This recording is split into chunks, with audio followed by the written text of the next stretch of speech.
Hi viewers, welcome to South Indian recipe. இன்றைக்கி இந்த வீடியோவில் நாம் வந்து நார்த்தங்காய் ஊறுகாய் எப்படி செய்யலாங்கிறத தான் பார்க்க போகிறோம். வாங்க பார்க்கலாம். ஊறுகாய் செய்கிறதுக்காக முதல்ல நம்ம வந்து நார்த்தங்காவை தண்ணியில் போட்டு வேக வச்சு எடுத்துக்கலாம். ஒரு 5 to 7 நிமிஷம் போதும். அந்த நார்த்தங்காய் வெடிச்சிடக்கூடாது. வெடிச்சிட்டுனா உள்ளே இருக்க அந்த ஜூஸ் எல்லாம் அந்த தண்ணியோட கலந்துரும். அதனால் நம்ம வந்து இதை ஃபஸ்ட்டில் வேக வைக்கும்போது பார்த்திங்கன்னா இந்த நார்த்தங்காயில் உள்ள கொஞ்சம் கசப்புத்தன்மை இருக்கும். அந்த கசப்புத்தன்மை நீங்கிடும். அதே சமயத்தில் அந்த நார்த்தங்காயோட தொலி வந்து கொஞ்சம் ஹார்டாக இருக்கும். நம்ம வேக வைக்கும்போது கொஞ்சம் சாஃப்டாகும். ஃபஸ்ட்டில் நம்ம இதை வேக வச்சு எடுத்துக்கலாம். இப்போ பார்த்திங்கன்னா இந்த நார்த்தங்காயை கரெக்டாக 7 நிமிஷம் வேக வச்சு எடுத்துருக்குறேன். இப்போ என்ன பண்ணணும்னா இந்த நார்த்தங்காயில் தண்ணி பதமே இல்லாமல் நல்லா தொடச்சி எடுத்துக்கணும். ஈரப்பதம் இருந்ததுன்னா அப்படின்னு சொன்னால் சீக்கிரமாக ஊறுகாய் கெட்டு போயிடும். இதை நம்ம தொடச்சி எடுத்துக்கலாம். ஈரப்பதம் இல்லாமல் நல்லா தொடச்சி எடுத்தாச்சு. இப்போ நமக்கு இது எந்த சைஸ் தேவையோ அந்த சைஸில் கட் பண்ணி எடுத்துக்கலாம். இந்த சைஸுக்கு நான் வந்து கட் பண்ணி எடுத்துருக்கிறேன். அதோட பாருங்கள், இதுக்கு இந்த 3 பொருளுமே போதும். பெருங்காயம், அப்புறம் பார்த்திங்கன்னா வெந்தயம், கடுகு. நான் வந்து இதில் வந்து 1 டீஸ்பூன் அளவுக்கு வெந்தயம் எடுத்துருந்தேன். அப்புறம் 2 டீஸ்பூன் அளவுக்கு வந்து கடுகு. இதை வந்து எல்லாமே நான் ட்ரை ரோஸ்ட் பண்ணி தான் வச்சுருக்கேன். அது பார்த்திங்கன்னா பெருங்காயமும் அதே மாதிரி ட்ரை ரோஸ்ட் பண்ணி எடுத்துருக்கேன். இதை இப்போ நம்ம மிக்ஸி ஜாரில் போட்டு நல்லா பொடியாக பொடிச்சு எடுத்துக்கலாம். தாளிக்கிற பாத்திரத்தில் நான் வந்து இதில் இன்றைக்கி 150 ml நல்லெண்ணெய் சேர்த்துருக்கிறேன். இந்த நல்லெண்ணெய் வந்து நல்லா சூடாகட்டும்.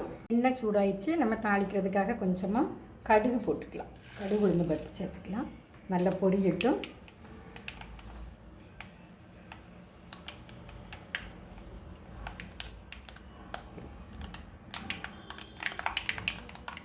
கடுகு நல்லா வெடிச்சிடுச்சு. இப்போ கொஞ்சமாக கருவேப்பிலை. இதை வந்து நம்ம கழுவி தண்ணி இல்லாமல் நான் தொடச்சி எடுத்து வச்சுருக்கேன். இப்போ இதையும் இது கூட சேர்த்துக்கலாம். இப்போ என்ன பண்ணணும்னா கட் பண்ணி வச்சுருக்கிற நார்த்தங்காய் இதை நம்ம வந்து இந்த எண்ணெயில் சேர்த்துக்கலாம். ஸ்டவ்வை சிம்மில் வச்சுக்கலாம்.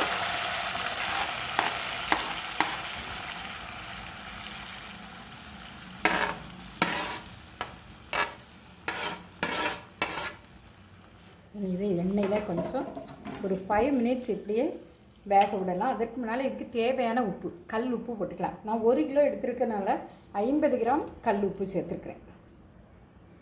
5 மினிட்ஸ் நம்ம வந்து எண்ணெயில் இதை வந்து இப்படி கிளறி விடும்போது வந்து இந்த உப்பு வந்து இந்த காயில் நல்லாவே சேர்ந்துவிடும். சேர்த்து நமக்கு ஒரு 5 நிமிஷம் ஆச்சு. இப்போ நம்ம வந்து 1/2 டீஸ்பூன் மஞ்சள் பொடி இதில் சேர்த்துக்கலாம்.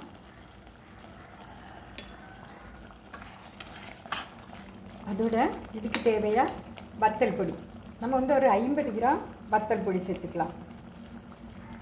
இது வீட்டில் அரைச்சது, காரம் இல்லாத வத்தல் பொடி.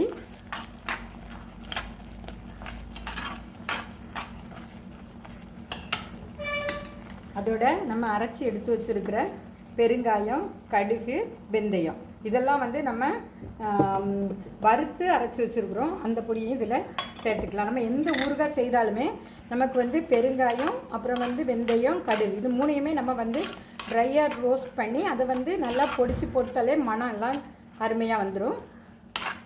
இதில் நம்ம ஒரு 2 நிமிஷம் இப்படியே மிக்ஸ் ஆகட்டும். இங்கே எல்லாமே நல்லா அருமையாக மிக்ஸ் ஆகி வந்திருக்கு.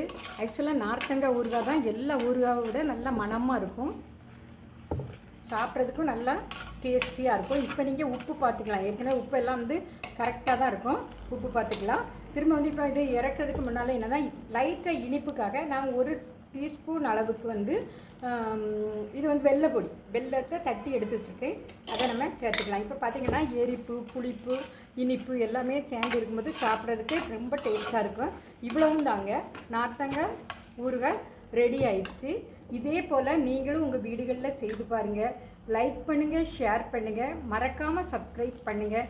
தேங்க்யூ ஃபார் வாட்சிங் மை வீடியோஸ்.